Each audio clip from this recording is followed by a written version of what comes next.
હર્ષ સંઘવીની ઉપસ્થિતિમાં સાંસદે કોંગ્રેસ પર આકરા પ્રહારો કર્યા છે। તેમણે જણાવ્યું છે કે કોંગ્રેસ એક પણ સીટ જીતશે તો પણ એક રૂપિયાની ગ્રાન્ટ મંજૂર કરવામાં નહીં આવે।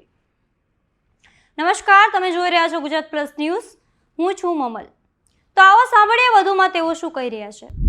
સાહેબ, મને યાદ છે કે ગઈ ફેર ઇલેક્શન હતું અને જ્યારે 20 તાલુકા પંચાયતમાંથી સાહેબ આપણી 7 તાલુકા પંચાયત આવી હતી, 3 તાલુકા પંચાયત આપણને ખોટ પડી હતી અને તાલુકા પંચાયતના મારા સદસ્યો અહીંયા બેઠેલા છે જે જીત્યા હતા સાહેબ, એમના આંખમાં આંસુ આવી ગયેલા।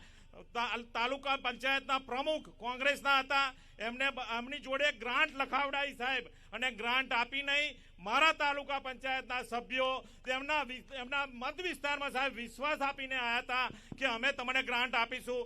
સાહેબ, એ મારી આગળ આવી, એમના આંખમાં આંસુ આવી ગયા। એ જોઈને મેં મારી ગ્રાન્ટમાંથી એ લોકોને ગ્રાન્ટ આપી અને એમના વિશ્વાસના કામ જે એમને વચન આપ્યા હતા એ વચન બધા જ પૂર્ણ કરાવડાયા।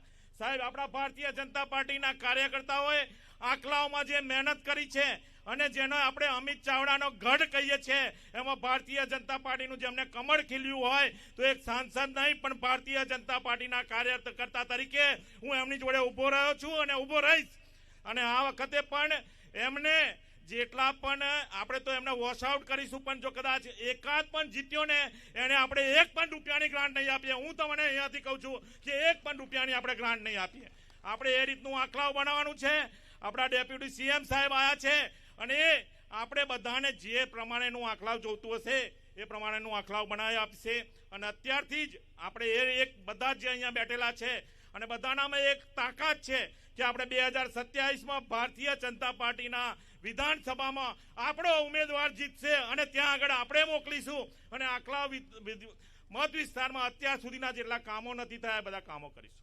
સાહેબ, 2019 પછી જીત્યા પછી અને 2024માં આંકલા વિધાનસભામાંથી મને ખૂબ મત મળ્યા છે અને હું એ નહીં ભૂલી જાઉં કે 19 રોડ એવા હતા કે દેશ આઝાદ થયો ત્યાર પછી સાહેબ અહીંયા 19 રોડ નડ્યો કોંગ્રેસના રાજમાં કે અહીંયાથી ચીફ મિનિસ્ટર હતા, અહીંયાથી કેન્દ્રીય મંત્રી હતા અને અમિત ચાવડા જે અહીંયા પ્રદેશ અધ્યક્ષ છે સાહેબ, એમને 19 રોડ એવા હતા કે જે નાર હતી અત્યાર સુધી બનાવ્યા નથી। એ રોડ આપણી ભારતીય જનતા પાર્ટીની સરકાર, આદરણીય ભૂપેન્દ્રભાઈ પટેલની સરકાર, આદરણીય ગૃહમંત્રી આપણા હર્ષભાઈ સંઘવી સાહેબની સરકારે એ 19 રોડ બનાવી આપ્યા। એવા તો ઘણા રોડ છે કે આ વખતે અને જ્યારે 5 વર્ષ પહેલા પણ સાહેબ આપણી ભારતીય જનતા પાર્ટીની સરકારે આંકલાઓમાં ખૂબ સારા રોડ બનાવી આપ્યા છે।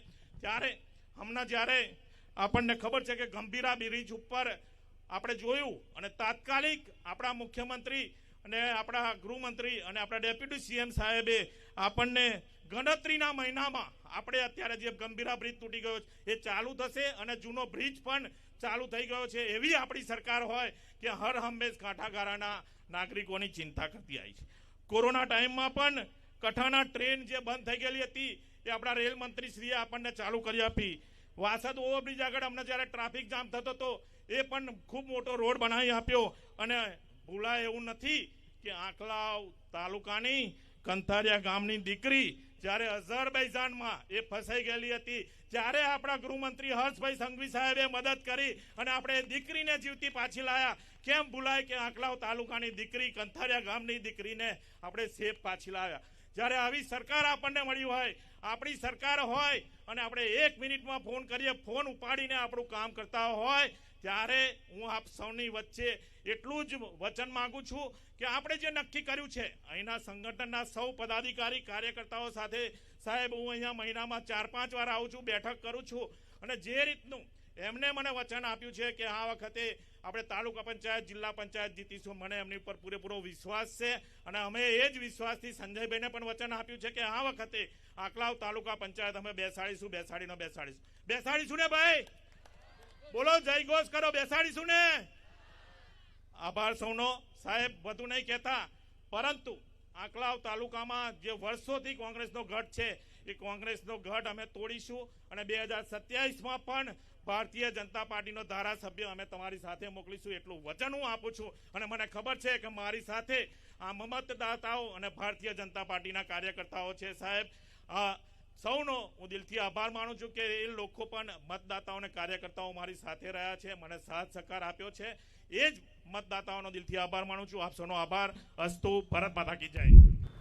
તેમની વાતથી તમે કેટલા સહેમત છો, શું વિચારો છો, કોમેન્ટ કરીને એમને જરૂરથી જણાવજો. અત્યાર માટે બસ આટલું જ. ધન્યવાદ.